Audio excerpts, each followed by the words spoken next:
Welcome back to Detroit Piston Me Off. Today on the show, we're talking about the Pistons. They fall down in a rough game. 147 to something or other. It was a rough game, folks. Let's talk about it. But first, let's bring up the box score. I really think the NBA should bring back some guys with some cool goggles, is all I'm trying to say. Test, 1, 2, 1, 2. First of all, the Pistons looked atrocious tonight, and let's talk about it. Why did the Pistons look so terrible tonight? Well, we have to mention tonight, no Jalen Duren, no Isaiah Stewart, no Cade Cunningham, no Isaiah Livers, no Marvin Bagley. So it's kind of one of those deals where it's like, yeah, we're that much closer to selecting Victor Wembanyama. It doesn't really matter as long as we finish in the bottom three there. The same chance of winning that first pick. I think it's like 14.3% or 13.2%, something like that. Yes, we could really use this pick, couldn't we?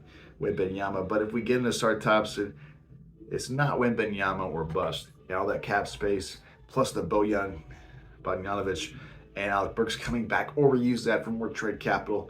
Now, let's just put it this way. It's a matter of opinion on what the Pistons should do right now. But let me tell you something here. I think personally, with Bojan in particular, I'm not going to be upset either way if we do trade him or don't. I think we do need to go a little bit younger, but that's not necessarily for next season. We need some veteran leadership, and he provides that. Just doesn't provide the defense that the Pistons are the worst defense right now in the league, with or without him, basically. So it doesn't really matter, and we lose his scoring, but we're not going to outscore somebody with 147. And you can't blame him. Oh yeah, it's another guy. Bojan did not play tonight as well. They brought up a kid by the name of Jared Rhoden for 42. Played at 12 minutes. 2 points, 1 of 3 from the field. And he had a nice little jumper there. Got a rebound as well. But he did pick up 3 personal fouls. All right, let's look at the bright side tonight. Well, there were a few bright spots, and none of them really came from the starting five. Let's not even talk about the starting five yet. Veteran leadership off the bench. That was solid tonight. If you look at the starters, Kevin Knox was a negative 35. He was the highest. Now, in the bench, Hamidou and Alec Burks, they're only -6, -9 when they're on the floor, so not quite as terrible. And Hamidou Diallo tonight, very nice. He's been playing very well. 6 of 9 from the floor in this one, and he had 8 rebounds. The along was 14 points, so very nicely done from Hamidou. If he had a reasonable jump shot, he would be a force to be reckoned with, and I'm talking about if he had a decent jumper, he would be a starter. I mean, a starter potential for sure, and maybe even he would be kind of like an Andrew Wiggins type. He's got more athleticism, I feel like, an Andrew Wiggins, but he doesn't really have any type of shot. He looks broken in that department. But he's an energy guy that I like coming off the bench for this team. Kevin Knox tonight didn't play terribly, actually. He was 5 of 11, 2 for 6 from beyond the arc for a total of 13 points. I'm not trying to diss on Kevin Knox. I'm just saying I really would have rather seen tonight Hamidou, because he was going off tonight, and he's been doing that recently. But they went with the Knox. He likes to keep, so if you noticed, he will start somebody third string as opposed to moving someone up to the second string. Now let's talk about Saddiq Bey for a moment, because Saddiq Bey was atrocious tonight, and he really had the opportunity to step things up with all these guys out, and he didn't do so. One lone thing that he did do was he's able to force contact and can make 9 of 9 free throws. So very good job on that, but and he hit it at 17 points because of that, but he was 4 of 14 from the field, 0 of 6 from beyond the arc. He has been shooting the ball a little bit better from three-point land lately, but his other shots have not been falling. Unless he gets to the line on those 2-pointers lately, they just haven't been going down. So I'm not going to hate on Saddiq Bey for too much, but he had an opportunity to go out there. If he would have, really shown, this was his opportunity to really show, hey, I'm the stud.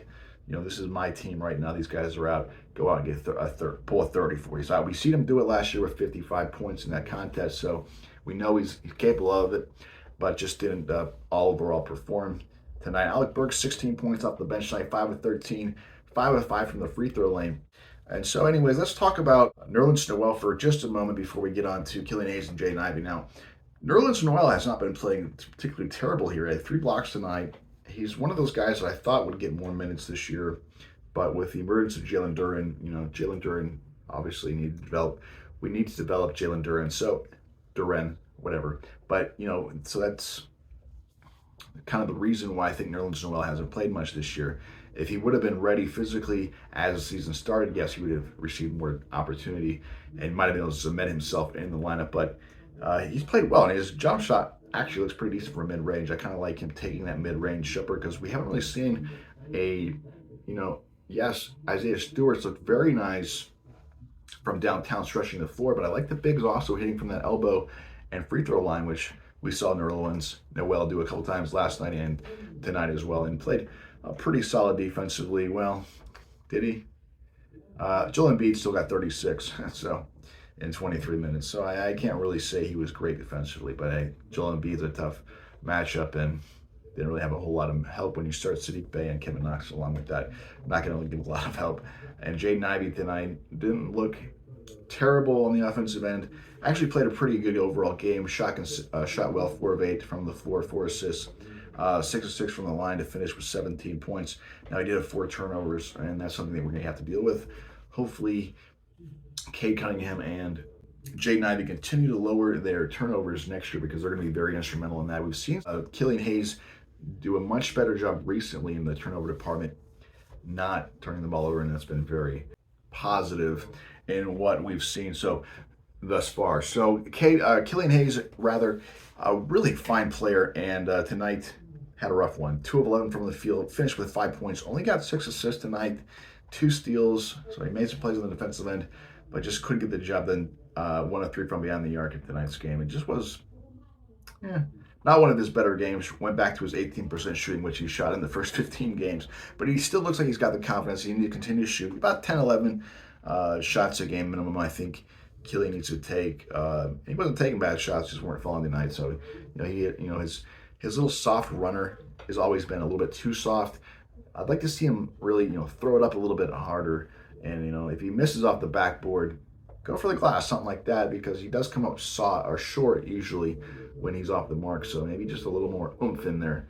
We know you got the muscle there, kiddo.